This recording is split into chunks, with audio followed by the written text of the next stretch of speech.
What's cracking, Wolfpack? Happy Monday. Let's go over Tuesday's workout. This one is meant to be a longer, a little bit more of an endurance cardio workout, but definitely shouldn't be something that you're like extremely fatigued from after each set. So we should be pushing some good paces to make sure that we get it done in time to recover and repeat, but we really shouldn't be going max effort. And when you're finished with these final barbell snatches or whatever weighted snatch we're going to do, we shouldn't necessarily be hitting the floor and dying. So it should be a very controlled pace through this whole thing. So we'll go through the workout and kind of the intentions, and then obviously every person's going to need to scale a little bit of the movements, the weight, the reps, just to kind of fit that scheme. That way we're kind of achieving that stimulus, right? That maybe 7 to 8 out of 10 effort through these until you hit the final round. Obviously you can go as hard as you can and finish the strongest. So this one is 4 rounds.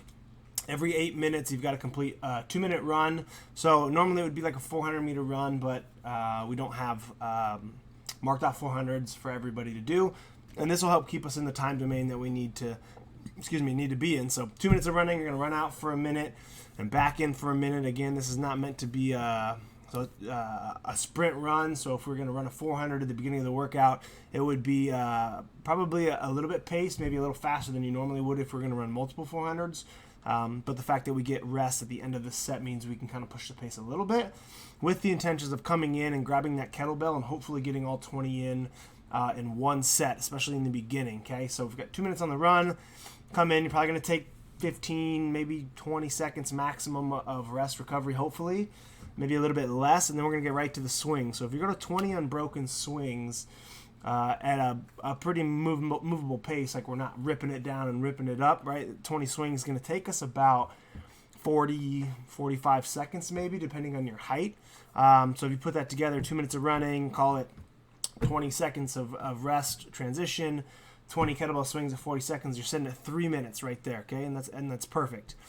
So we go back out for a minute of running, and that puts us around 4, maybe 4:15 with transitions. Okay, and then you got 10 barbell hang snatch, and again, same thing here. Hopefully we come in from the run. We're going to be obviously pretty winded from the run, but we should be able to breathe a little bit, grab that barbell, and hopefully go all 10 in a row. If not, we can break it into 2 sets, 5-5, maybe 6-4, and we're finishing around that 5.5 minute marker maximum. Okay, so I would hope for this we're getting a minimum of 2.5 to 3 minutes rest. Okay, and that would be, I think, ideal for the pacing of this workout for at least the first 3 rounds. And then with that 4th round, right, we're going to go for the 2-minute run. You may want to increase the intensity just a little bit. 20 swings, minute of run, and then that last set, you're just holding on to the barbell for all 10, no matter what. So hopefully we can find some more intensity, even though the running time domains are keeping us in those 2-minute and 1-minute window. You can still push the pace a little bit more. That way you're getting a little bit more out of that final set, right? We should always pace for the final round, have enough in the tank where we can always do that final round faster or with more intensity, okay? And that's kind of the goal of this. So gives you an opportunity to get outside, get a little running in, get a little vitamin D. Hopefully the runs aren't so long that it completely smokes us being in the heat, but I like running in the heat, so I hope you guys do too. The part B is just accumulating a bunch of different reps. So we're obviously getting some pull work and some forearm work from these here. And it's kind of hard to do a lot of forearm and pulling work without like a pull-up rig and a ton of weight. So hopefully this gives you a little pull, and we'll do a little bit more pull work here.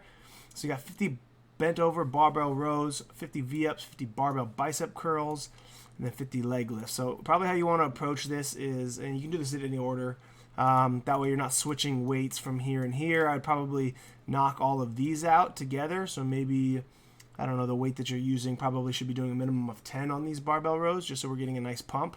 10 and 10, 5 sets of 10 and 10, or maybe we go a little bit lighter and we do 15, something like that. And then you can strip the weight here.